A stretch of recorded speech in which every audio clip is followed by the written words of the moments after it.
Well, good evening. This is Christ Covenant Church Greensboro reaching out to our high school and our middle school students with a new daily devotional aimed to strengthen and encourage and establish your Christian faith.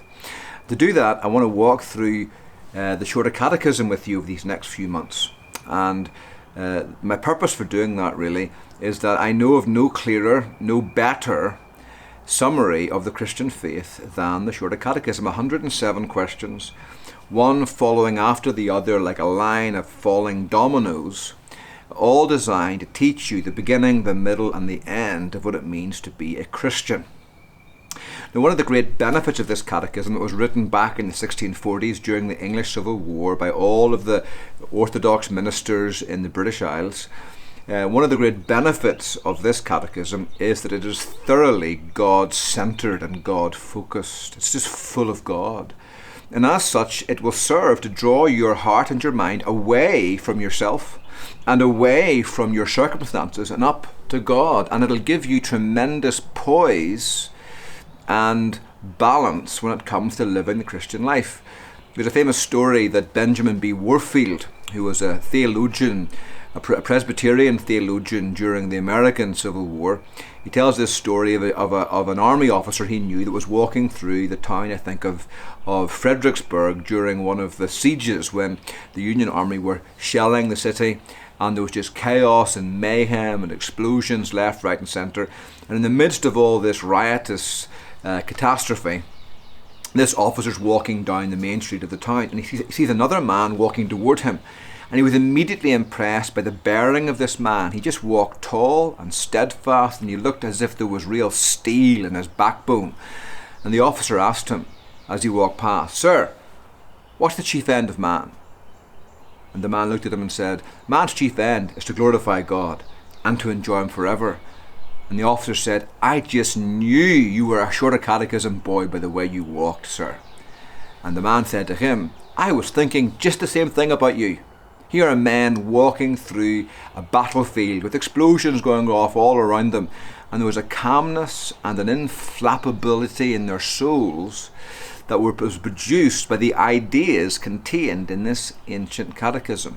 And I believe that if you will install these words in your heart, they'll give you the same kind of steadfast security to face life come what may, because your soul will be grounded on the being and the providence and the plan and the promises and the purposes of God. And you'll face life knowing that whatever you face, God is with you, the God of the Westminister Shorter Catechism.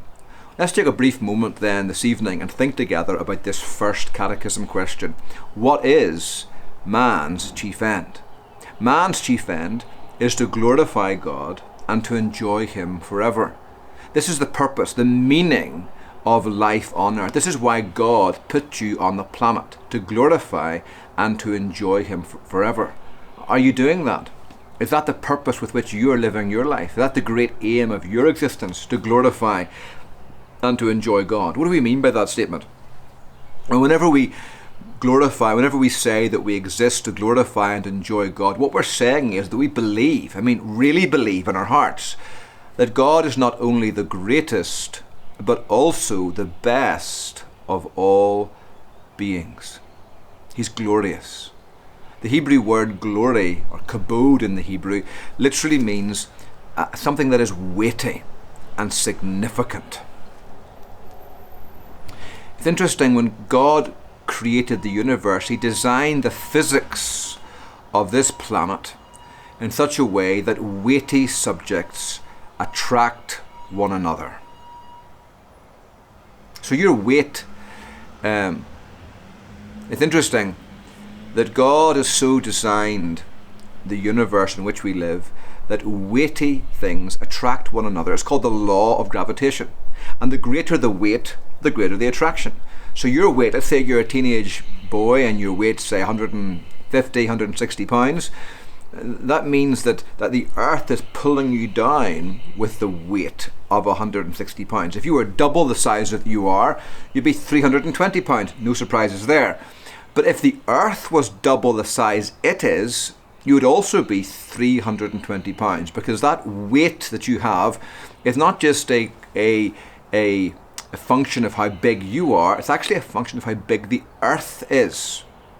It's pulling you down by a force of 160 pounds, and you're also pulling it towards you, but because you weigh so little and it weighs so much, that your attraction on the earth is much less than its attraction and its force exerted upon you. When we glorify God, we say that He is great, that no one matters more, that He is weighty and majestic, and we want to live our lives for Him.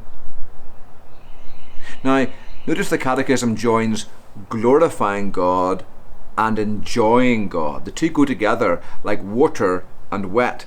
And the reason for that is that you and I are designed to be attracted to and to delight in things that are glorious.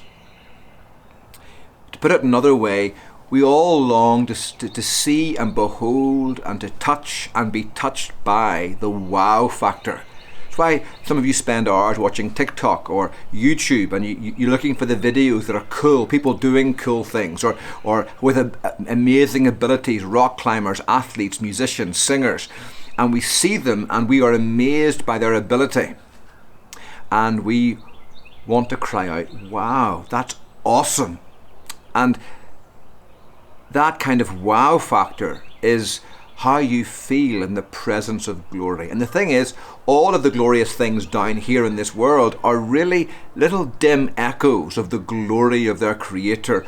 There's glory here on earth because there was glory first of all up in heaven in the majesty of its Creator. Now, and so when you're in the presence of glory, you always feel joy. So how do you know if you're glorifying and enjoying God today? Quite simply, because when you glorify God, you'll delight in God, being with Him, reading His Word, hearing His Word preached, calling upon His name in prayer, being with His people will fill your soul with joy and delight. And the question I want to leave you with tonight is, does it? Do you find delight in God? Do you enjoy worshipping God, praising Him with song and calling upon Him in prayer and hearing from Him in the Bible? If you don't you see how incongruent it is that you find joy in the creature and you see the glory of the creature, but you don't see glory in the Creator? Is that not odd? Is that not the wrong balance? And whether you realize it or not, all of the glory down here is calling you and it's calling me to lift up our eyes and see the glory of the one who lent those created things His glory in the first place. So I want to encourage you this evening to look to God and ask God, Lord, open my eyes that I might see your glory, that I might revel in it and delight in it, and that I might spend my life focusing upon you and being filled with a sense of just how weighty and majestic you are, that you would deliver me from the kind of life upon which the glory of God rests lightly. It's a terrible kind of life because it's a wasted life, a life whose purpose will end with the passing of the last breath here on earth. But if you want to live a life that matters forever, lift up your eyes and see the glory of God and live for Him, not for yourself. Pour out your life for His glory and not your own, and you'll live a life that counts to eternity. Amen.